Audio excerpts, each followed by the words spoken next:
नमस्कार मैत्रिणींनो, सरिता किचनमध्ये आपले स्वागत आहे। तर आपण आज पाहणार आहोत वरण्याची आमटी कशी करायची किंवा वरण्याच्या शेंगांची आमटी कशी करायची आहे।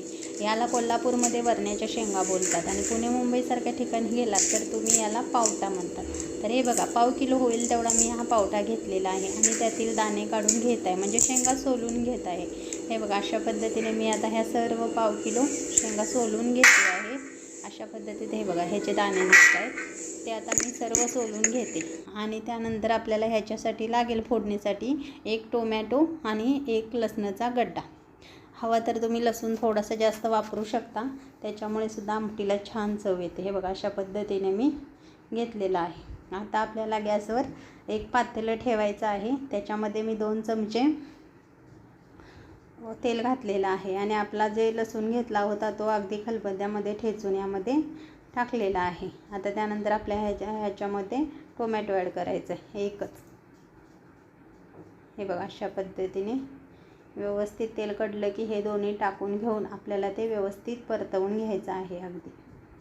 हे बघा, अशा पद्धतीने खूप करायला सोपी आहे। कोल्हापूरचा कुठलाही पदार्थ असू दे, करायला सोपा, त्याच्यामध्ये आवड हवी असं काहीच नसतं, पण ते इतकं टेस्टी लागतं ना, अगदी कोल्हापूरच्या मसाल्यामुळे सगळं चविष्ट होतं। हे बघा, अशा पद्धतीने आता त्याच्यामध्ये आपल्याला हे दाणे ॲड करायचे आहेत, आपण जे सोलून घेतले होते ते।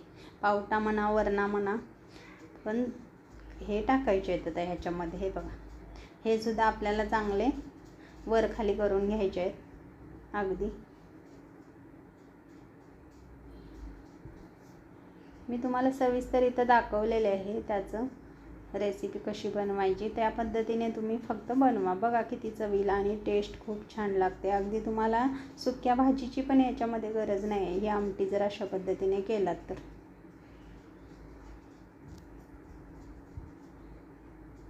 आता माझी ट्रिक नेहमीचीच आहे, ह्याच्यामध्ये मला तेलामध्ये कोथिंबीर आवडते, म्हणून मी सगळ्या भाज्या आमट्यांमध्ये थोडीशी कोथिंबीर तेलामध्ये टाकून घेतेच। आता यामध्ये पण मी ॲड केलेली आहे बघा। हे बघा, अशा पद्धतीने आणि व्यवस्थित अगदी ते परतवून घेते मी। आता यानंतर मला याच्यामध्ये ॲड करायचं आहे 1 चमचा हळद।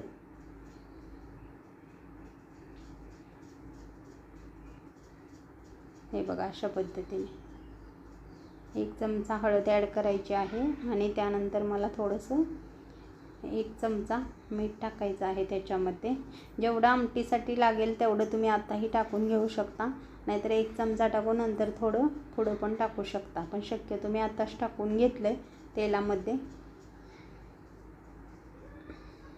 आणि ते आता मी परतवून घेते व्यवस्थित, म्हणजे ते व्यवस्थित तेलामध्ये अगदी मुरू शकेल।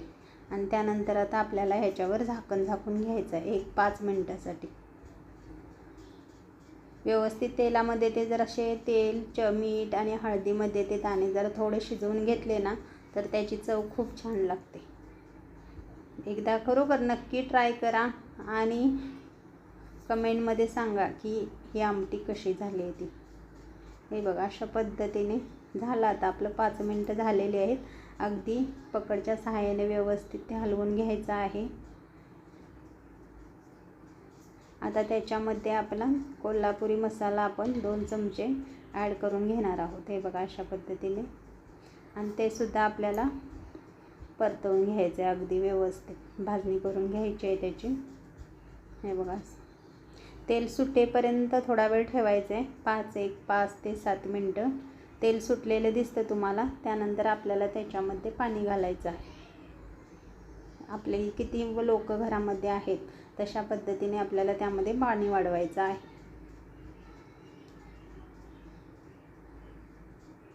अगदी पाव किलोमध्ये पण लोक 4 ते 5 लोक जेवून उठतात, अशा पद्धतीची ही आमटी करायची आहे।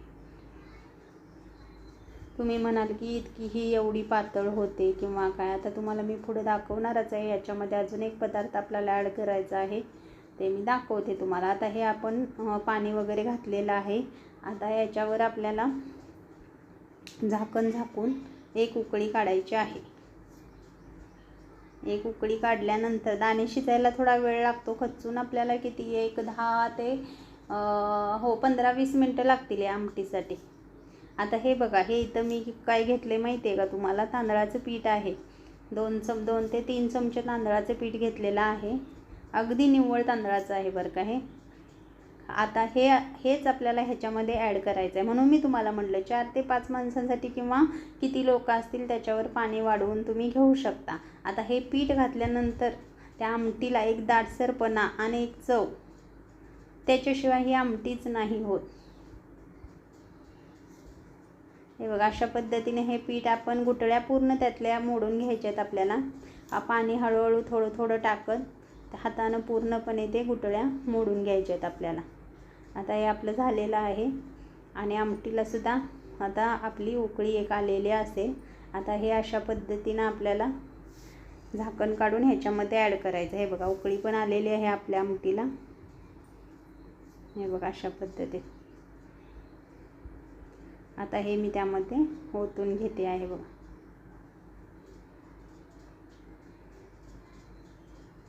अशा पद्धतीने आणि घालून झालं की थोडंसं आपल्याला हलवायचं आहे. आमटीचा वास पण खूप सुंदर येतोय मैत्रिणींनो.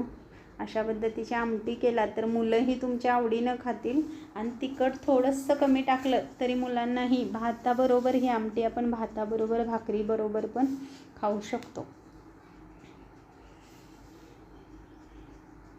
तुम्ही एकदा करून बघाल. हे बघा, यानंतर आता उरलेली होती कोथिंबीर, तीसुद्धा मी याच्यामध्ये ॲड केलेली आहे, वरून टाकलेली आहे. आणि अशा पद्धतीत एक 15 ते 20 मिनटं आता आपल्याला हे दाणे व्यवस्थित अगदी ह्यामध्ये मीडियम गॅसवर शिजवून घ्यायचे आहेत झाकण टाकून.